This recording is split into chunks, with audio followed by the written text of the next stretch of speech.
சம்மருக்கு எல்லாம் தர்பூசணி வாங்குவோம். அதை வெட்டி இப்படி ஒரு டிஷ்யூ வச்சு பாருங்கள். டிஷ்யூ ரெட்டிஷாக ஆகக்கூடாது. அதில் கலரும் இனிப்பும் இன்ஜெக்ட் பண்ணுறாங்க. இப்போ நிறைய ட்ரிங்க்ஸ் போட்டிருக்கேன் பாருங்கள். அது ரொம்ப டேஸ்ட்டாக இருக்கும். தோல் பகுதியில் பூசணிக்காயில் இருக்க சத்து பூரா இருக்குது. அதை வச்சு நிறைய டிஷ் பண்ணியிருக்கேன். சம்மருக்கு எல்லோரும் வாட்டர்மெலன் வாங்குவோம். அதில் எப்படி ஜூஸ் போடுறதுன்னு பார்ப்போம். நம்ம ஃப்ரெஷ்ஷாக வாங்கி பண்ணினா இன்னும் நல்லாயிருக்கும், சுத்தமாக இருக்கும். ஒரு பகுதியை வெட்டிட்டு அந்த ரெட்டாக இருக்க பகுதியை மாத்திரம் போடுவோம். மிச்சத்தை நம்ம சட்னி கூட்டெல்லாம் பண்ணுவோம். அடுத்தடுத்த வீடியோ அது வரும், அதையும் பாருங்கள். இப்படி சிகப்பாக இருக்க பகுதியை மாத்திரம் எடுத்துக்கிடுவோம். பெரிய ஜாரில் போட்டு அரைச்சிக்கிடுவோம். வாட்டர்மெலன் சீட்ஸ் வந்து ரொம்ப ஹெல்த்தியானது, அதனால் அதையும் சேர்த்து போட்டு அரைச்சிக்கிடுவோம், வடிகட்டிக்கிடுவோம். அது ஸ்ட்ரெயின் பண்ணி எடுத்து வச்சுக்கிட்டு பாதாம் பீசின் கொஞ்சம் ஊற வச்சு போட்டால் இன்னும் உடம்புக்கு கூலிங்காக இருக்கும். அதனால் அதை போட்டுட்டு அந்த வாட்டர்மெலன் ஜூஸ் போட்டுட்டு சப்ஜா சீடு கொஞ்சம் போட்டிருக்கேன். அது இன்னும் நம்மளுக்கு பாடிக்கு இந்த வெயிலுக்கு ஹீட்டை குறைக்கும். நீங்களும் இது மாதிரி பண்ணி பாருங்கள். சுகர் எதுவும் தேவையில்லை, ரொம்ப ஸ்வீட்டாக இருக்குது. டெல்லி ஃபேமஸ் முகபத் சர்பத் பார்க்குறோம். ரொம்ப ஈஸி, ரொம்ப டேஸ்டி. எப்படி செய்கிறதுன்னு பார்ப்போம். ஒரு வாட்டர்மெலனை நேர் பகுதியை வெட்டிக்கிட்டு அதை நேராக கீறுங்க. அப்புறம் குறுக்க கீறுங்க. ரெண்டு பக்கமும் கீறினதுக்கப்புறம் அப்புறம் ஸ்லைஸ் போட்டோம்னா ஈஸியாக வந்துடும். இது இப்படி கீறி வச்சுக்கிடுவோம். ஒரு பாத்திரம் எடுத்து அதில் ஐஸ் க்யூப்ஸ் போட்டுக்கிடுவோம். காய்ச்சி ஆறுனா ஃபுல் க்ரீம் மில்க் போட்டுக்கிறணும். ரோஸ் சிரப் கொஞ்சம் இதில் போட்டுக்கோங்க. அதில் கலந்துட்டு இந்த வாட்டர்மெலனை அப்படியே ஸ்லைஸ் பண்ணி அதில் போட்டு கலந்துக்கிறணும். கலந்துட்டு இனி அப்படியேவும் டம்ளரில் டிஸ்பிளே பண்ணிட வேண்டியதான். ஒரு ரோஸ் சிரப்பை டம்ளரில் க்ரீஸ் பண்ணிக்கோங்க. போட்ட பிறகு ஐஸ் க்யூப்ஸ் போட்டுக்கோங்க. போட்டுட்டு நம்ம கலந்து வச்ச இந்த முகபத் சர்பத்தை ஊற்றுங்க. ரொம்ப டேஸ்டியாக இருக்குது, வித்தியாசமாக இருக்குது, கூலிங்காக இருக்குது. வாட்டர்மெலன் வாங்கிட்டு தோல் பகுதியை தூக்கி போட்டுறாமல் அந்த ரெட்டிஷாக இருக்கிற தோல் பகுதியை கொஞ்சம் எடுத்து நம்ம அப்படியேவும் நல்ல மிக்சியில் அரைச்சிருங்க. அரைச்சிட்டு வடிகட்டி கூட போடலாம். நான் வடிகட்டாமல் போட்டிருக்கேன், நல்லா தான் வந்திருக்கு. ஒரு 2 ஸ்பூன் கார்ன்ஃப்ளவர் மாவு அதை கலக்கிக்கிறணும். கலக்கி தண்ணியில் ஒரு அரை டம்ளர் தண்ணியில் 50 ml தண்ணியில் கலக்கினாலே போதும். சீக்கிரம் வெந்து வந்துடும். அதை ஊற்றி நல்லா கிண்டிக்கிறணும். ஜீனி வந்து ஒரு 4 ஸ்பூன் தான் போட்டிருக்கேன். இந்த அளவுக்கு நான் 1 ட்ராப் வந்து கலர் போட்டிருக்கேன். நீங்கள் வேணுன்னா போட்டுக்கோங்க, இல்லைன்னா அந்த பிங்க் கலர் அழகாகத்தான் வருது. கொஞ்சம் நெய் வந்து கடைசியில் 1 ஸ்பூன் போட்டால் போதும். திருப்பி நம்ம எடுக்கிறப்ப நேரத்தில் 1 ஸ்பூன் போட்டுறணும். முந்திரி பருப்பு தேவைக்கு போட்டுக்கிறணும். ஏலக்காய் ஃப்ளேவர் எல்லாமே நல்லா தான் இருக்குது. நீங்கள் வேணுன்னா கொஞ்சம் ஏலக்காய் போட்டுக்கோங்க. ரொம்ப டேஸ்ட்டாக இருக்குது. வாயில் வச்சோடனே வழுக்கிற மாதிரி இருக்குது. ஈஸியாக செஞ்சக்கூடிய ரெசிபி. ஒரு 5 மினிட்ஸ்க்குள்ளே செஞ்செல்லாம் நீங்களும் ட்ரை பண்ணுங்கள். தர்பூசணியோட சதை பகுதியில் நம்ம சட்னி அரைக்கலாம். ரொம்ப டேஸ்ட்டாக இருக்கும். மேலே இருக்க ஹார்டான தோலை எடுத்துருங்க. எடுத்துட்டு சதையை மாத்திரம் வெட்டி வச்சுக்கோங்க. ரெட்டிஷாக இருக்க பகுதியை சாப்பிட்ருங்க. 4 வத்தல் போட்டிருக்கேன், 4 சின்ன வெங்காயம் போட்டிருக்கேன். சின்ன வெங்காயம் இதுக்கு டேஸ்ட்டாக இருக்கும். ஒரு மீடியம் சைஸ் தக்காளி போட்டிருக்கேன். கொஞ்சோண்டு புளி போட்டிருக்கேன். நான் 2 பேருக்கு அரைக்கிறதுனால இவ்வளோ போட்டிருக்கேன். தர்பூசணி அந்த தோலை நீங்கள் கூட கொஞ்சம் போடனாலும் போடுங்க, நிறைய சட்னி வேணும்னா. அடுப்பை அமர்த்திட்டு தேங்காயும் மல்லிச்செடியும் போட்டுருங்க. தேங்காயும் மல்லிச்செடியும் சேர்ந்துருந்தால் தான் அதில் டேஸ்ட் நல்லா வருது. சின்ன வெங்காயம் போட்டாலும் நல்லாயிருக்கும். சால்ட்டு போட்டு ஆற வச்சு அரைச்சிக்கோங்க. ரொம்ப டேஸ்ட்டாக இருக்குது. இட்லி, தோசை, சப்பாத்தி எல்லாத்துக்கும் சாப்பிட்லாம். சாதத்தில் போட்டும் சாப்பிட்லாம். இது பூசணிக்காயில் என்ன டேஸ்ட் இருக்கோ அதே டேஸ்ட்டு தான் இருக்கும். அதனால் நீங்கள் செஞ்சு சாப்பிடுங்க. இது எவ்வளோ பிடிச்சிருக்கு அப்படின்னு நீங்கள் கமெண்டில் நீங்கள் சொல்லுங்கள்.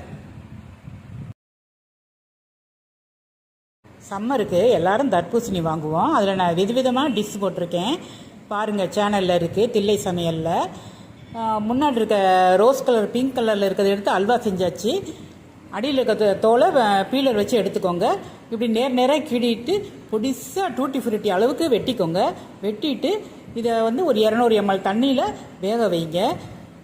இது ஒரு அரை கப்பு இருக்கும்.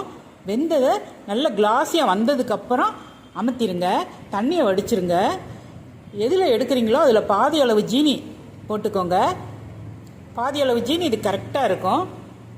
அந்த தோல் வந்து 1 கப்புனா அரை கப்பு போட்டுக்கோங்க. Blue colour, green colour, pink colour, yellow colour 4 colour போட்டிருக்கேன்.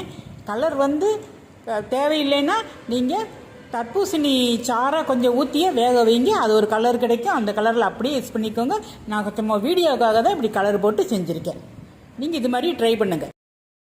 சம்மருக்கு எல்லாரும் கண்டிப்பாக தர்பூசணி பழம் வாங்குவோம். அதை நம்ம விதவிதமாக டிஷ் செய்யலாம்.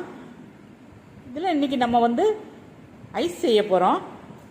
ஐஸ் கட்டி மாரி இந்த முன்னெலாம் சீச்செலாம் ஐஸ் தருவாங்க, அது மாதிரி ஐஸ் செய்ய போகிறோம்.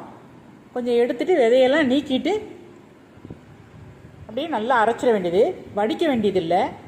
இடையில அது வரையில் நல்லா டேஸ்ட்டாக தான் இருக்கும். அப்படியே ஊற்றி வச்சுருங்க.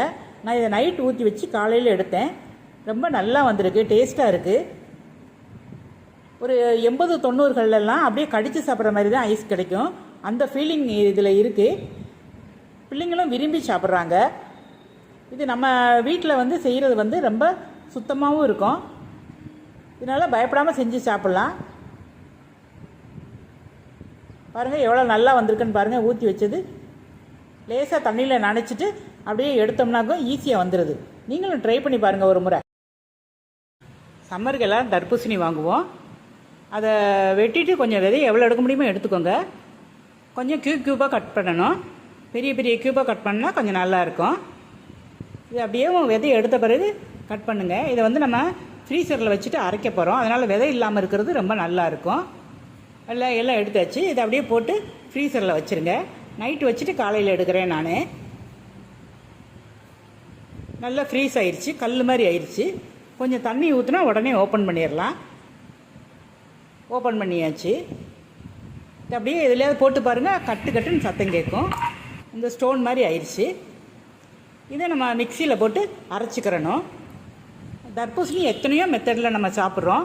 இப்படி க்ரீம் மாதிரி அரைச்சி சாப்பிட்டோம்னா அதில் வாயில் வச்சோடனே கரையிற மாதிரி இருக்கும். இந்த மெத்தட்லேயும் நீங்கள் செஞ்சு பாருங்கள், ரொம்ப நல்லா இருக்கும், வித்தியாசமாகவும் இருக்கும். ட்ரை பண்ணுங்கள். வாட்டர்மெலன் ஜெல்லி பார்க்குறோம். சீட்ஸ் எடுத்துகிட்டு க்யூப்ஸாக கட் பண்ணி அரைச்சிக்கோங்க. அது வந்து எனக்கு 150 ml கிடச்சிருக்கு நான் அரைச்சதில். இதில் 1/4 கப் ஜீனி போட்டிருக்கேன். எதில் ஜீனி எடுக்கிறோமோ அதில் பாதி தண்ணி ஊற்றி நல்லா அப்படி நுரைச்சி வரணும். நுரைச்சி வர்றப்ப தண்ணிக்குள்ளே போட்டு பார்த்தோம்னா உருண்டு வரும். அப்படியே உருண்டு வர்றது தான் பதம், கரையக்கூடாது. இந்த பதத்தில் நம்ம கொஞ்சோண்டு பிளெயின் வாட்டர்மெலன் ஜூஸை ஊற்றுறேன். ஊற்றிட்டு 150 ml ஜூஸுக்கு 2 ஸ்பூன் கார்ன்ஃப்ளவர் மாவு போட்டு கலக்கி ஊற்றுறேன்.